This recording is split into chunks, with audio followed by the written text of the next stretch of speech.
Il y a des milliers d'années, dans les terres arides et poussiéreuses de Canaan, vivait un homme dont le destin allait marquer l'histoire humaine pour l'éternité.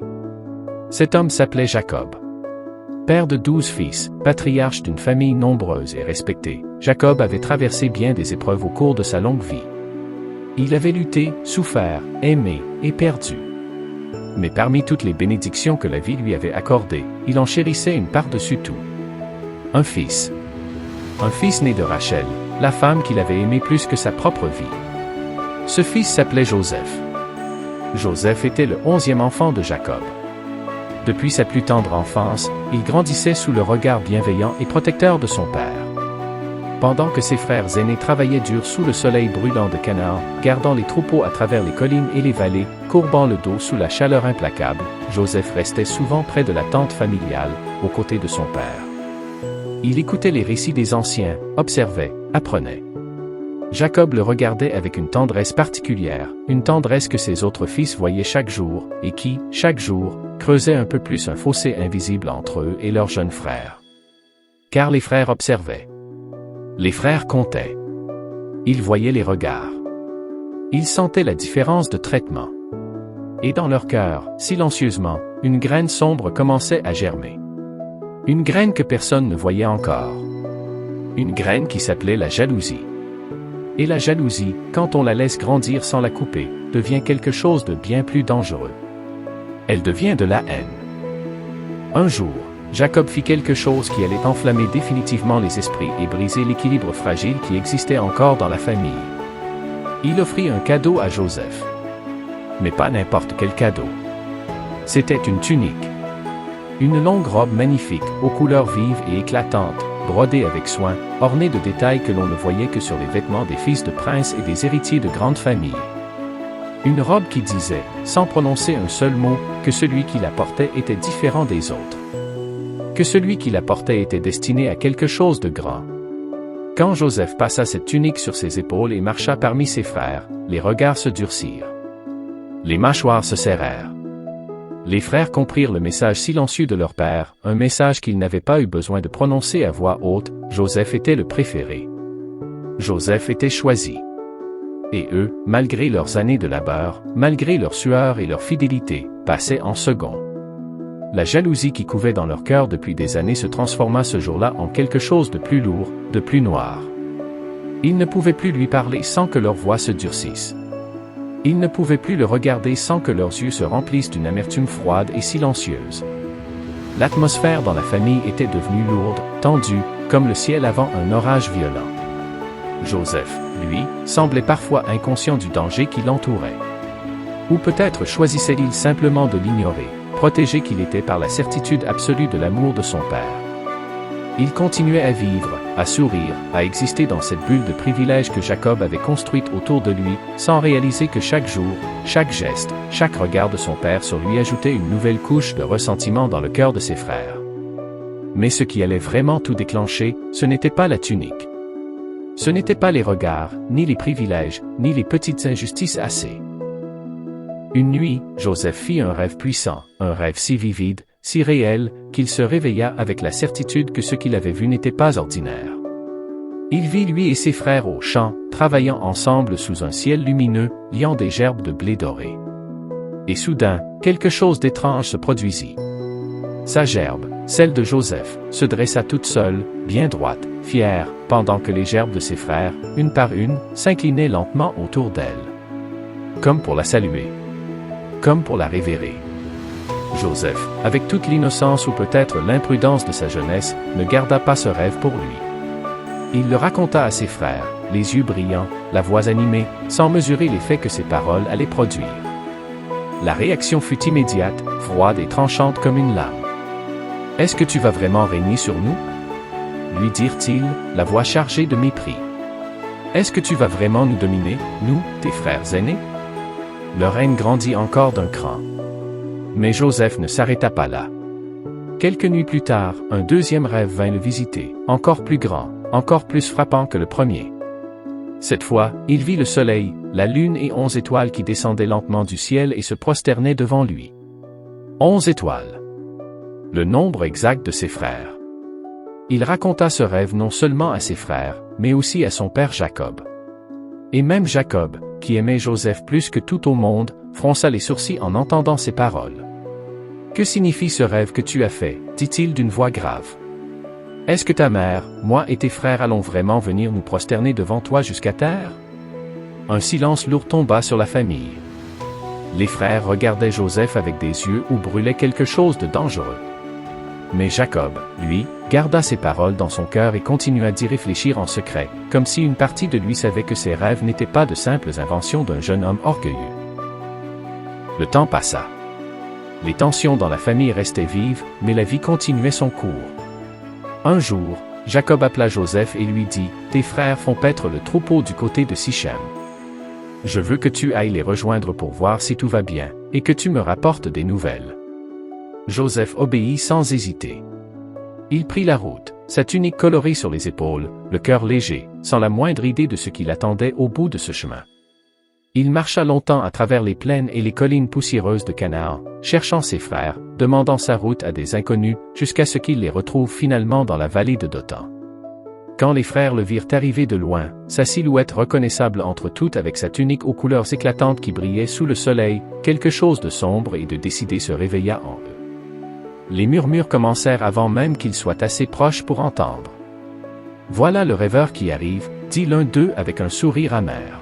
« Voilà celui qui prétend régner sur nous » ajouta un autre. Et dans le silence de ces collines arides, loin de leur père, loin de tout témoin, loin de tout regard susceptible de les retenir, les frères commencèrent à parler sérieusement. Les mots qu'ils n'avaient jamais osé prononcer à voix haute sortaient maintenant librement, portés par des années de ressentiment accumulés. « Tuons-le, » dit l'un. « Jetons son corps dans une fosse. Nous dirons qu'une bête sauvage l'a dévoré.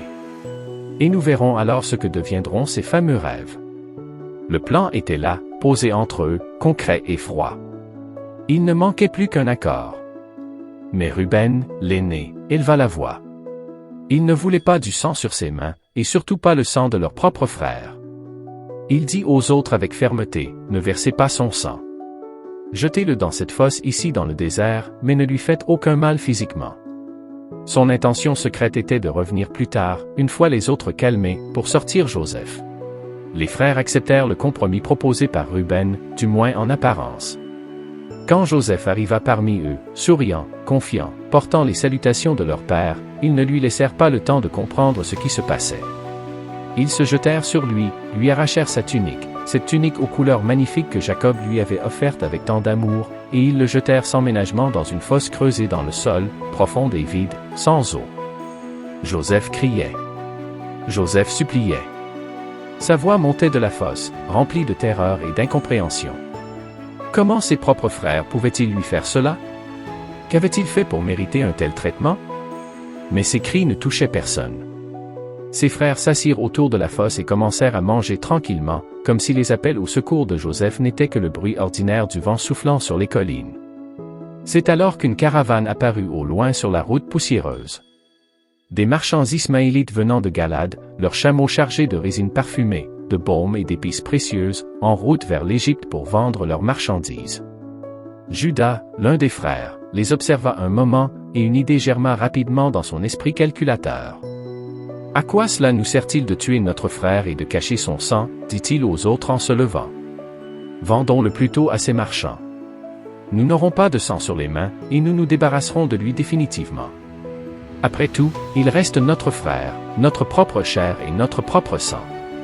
Nous n'avons pas à le tuer de nos propres mains. » Les autres acquiescèrent. La logique froide de Judas avait convaincu les plus hésitants. Joseph fut sorti de la fosse, et pour 20 pièces d'argent, une somme dérisoire, il fut vendu comme esclave à des étrangers. Des hommes qu'il n'avait jamais vus, qui parlaient une langue étrangère, qui allaient vers un pays lointain et inconnu. En quelques instants, tout fut arraché à Joseph. Les marchands ismaélites reprirent la route avec Joseph parmi leurs marchandises, le tirant par une corde comme une bête de somme, s'éloignant rapidement vers le sud en direction de l'Égypte. Joseph regardait derrière lui, les yeux remplis de larmes, voyant la silhouette de ses frères rapetissée dans la distance, cherchant désespérément un visage qui montrerait du remords, un geste qui indiquerait qu'ils allaient changer d'avis et le ramener. Mais rien. Aucun d'eux ne bougea. Aucun d'eux ne cria son nom. Il disparut dans la poussière du désert, seul, brisé, sans comprendre comment sa vie avait pu basculer aussi brutalement en si peu de temps. Pendant ce temps, Ruben, qui s'était absenté au moment où la vente avait eu lieu, revint vers la fosse pour exécuter son plan secret de sauvetage. Il se pencha au-dessus du bord et appela Joseph. Silence. Il descendit et regarda. La fosse était vide. Joseph n'était plus là. Ruben déchira ses vêtements en signe de désespoir et courut vers ses frères. « L'enfant n'est plus là !» cria-t-il. « Et moi, où irai-je? Comment vais-je annoncer cela à notre père ?» Les frères le regardèrent calmement. Il était trop tard pour revenir en arrière. La décision avait été prise. Il ne restait plus qu'à gérer les conséquences. Ensemble, ils élaborèrent leur mensonge avec un sang-froid troublant. Ils prirent la tunique de Joseph, égorgèrent un bouc, et plongèrent longuement le vêtement dans le sang chaud de l'animal jusqu'à ce qu'il soit complètement imbibé, méconnaissable, déchiré pour paraître encore plus convaincant. Puis ils reprirent le chemin de la maison, la tunique ensanglantée soigneusement pliée sous le bras, prêts à jouer leur rôle devant leur père. Quand ils arrivèrent devant Jacob, ils lui tendirent la tunique sans un mot, avec des visages savamment composés en expressions de chagrin et de confusion. « Nous avons trouvé ceci sur la route, » dirent-ils d'une voix douce et feinte. « Regarde bien. Est-ce que tu reconnais cette tunique? Est-ce que c'est celle de ton fils? » Jacob prit le vêtement entre ses mains tremblantes. Ses doigts touchèrent le tissu ensanglanté, et son cœur reconnut immédiatement ce qu'il tenait. C'était la tunique qu'il avait lui-même choisie, lui-même offerte à Joseph avec tant d'amour et de fierté. Maintenant elle était là, déchirée, couverte de sang, froide entre ses mains. Un cri déchirant s'échappa de sa gorge. « C'est la tunique de mon fils !» hurla-t-il. Une bête féroce l'a dévoré. Joseph a certainement été mis en pièces. Jacob déchira ses propres vêtements, ce geste ancestral du deuil le plus profond. Il revêtit un sac de toile rugueuse sur sa peau et refusa de se consoler pendant de nombreux jours. Tous ses fils et toutes ses filles vinrent tour à tour s'asseoir auprès de lui parler doucement, essayer de sécher ses larmes. Mais Jacob repoussait toute consolation avec une douleur absolue et totale. « Non, disait-il en pleurant. Je descendrai en pleurant mon fils jusqu'au séjour des morts. » Et ses fils, ceux-là même qui avaient orchestré ce mensonge cruel, se tenaient autour de lui, regardant leur père se consumer de douleur, portant en eux un secret qui allait peser sur leur conscience pour le reste de leur vie. Pendant ce temps, à des centaines de kilomètres de là, dans la chaleur écrasante du désert égyptien, Joseph avançait enchaîné, les pieds couverts de poussière, le cœur brisé mais toujours battant. Il ne savait pas encore ce qui l'attendait. Il ne savait pas encore que chaque pas douloureux qu'il faisait ce jour-là le rapprochait d'un destin que même ses rêves les plus fous n'auraient pas pu lui décrire. Dieu n'avait pas encore dit son dernier mot.